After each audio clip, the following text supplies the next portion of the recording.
Today marks Venice, Italy's 1600th birthday, but there is little to celebrate. The once thriving tourist destination, along with much of the country of Italy, is in lockdown as a third wave of the pandemic sweeps across Europe. Chris Livesay joins us now from the city of canals. Chris, good morning to you. Well, good morning. You know, Venice loves festivities. Think of Carnival, but right now, because of COVID and so few people around, well, it's hard for Venetians to sing happy birthday. 16 candles. That is, if each candle equals a century. And for the past 3 centuries, the history of Venice has been told through cups of espresso in St. Mark's Square at the Café Florian, says its artistic director, Stefano Stipitic. So even Casanova came here. Da Jean-Jacques Rousseau a Andy Warhol. The Florian also just had a birthday. It's 300th, making it the oldest cafe in Italy.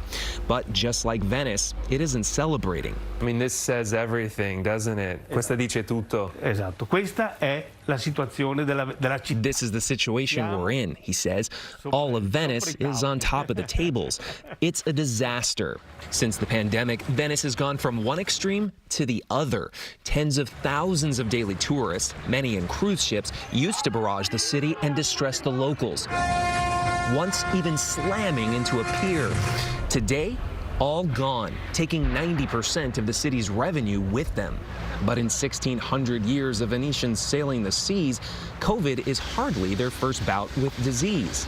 Venice even gave us the term quarantine, or quarantena in Italian, for the 40-day period that sailors had to spend on this island in self-isolation to keep them from spreading the plague. The Black Death, as it was known, gave birth in the 17th century to this haunting doctor's mask, the long nose ensuring social distancing, says costume designer Stefano Nicolaou. So this was like PPE. This is like the mask and the gloves that we have to wear today because of COVID. You're right. Quite simply, the Venetians have seen it all before, says Mayor Luigi Brugnaro.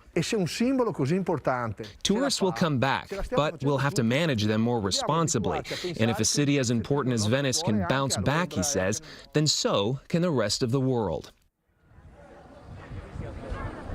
Now check this out. Right now in St. Mark's Square, hardly anyone in sight. Now, for the next several months, festivities are planned, but it's anyone's guess if they'll actually be held and if there will be any tourists around to see them. Tony? All right, Chris in Venice, Italy for us. Chris, thank you very much. I cede my reaction time to Venice lover Anthony Mason. Exactly. I'm desperate to go. I learned 2 things in this story. One, I didn't know about quarantine originating, the word originating in Venice, and also about the mask. The Venetian mask, that there was a purpose to that long nose. Very interesting. All right. Well, Venice is there when you're ready. I'm ready now, but I'm not sure I'm going right away. But as soon as I can.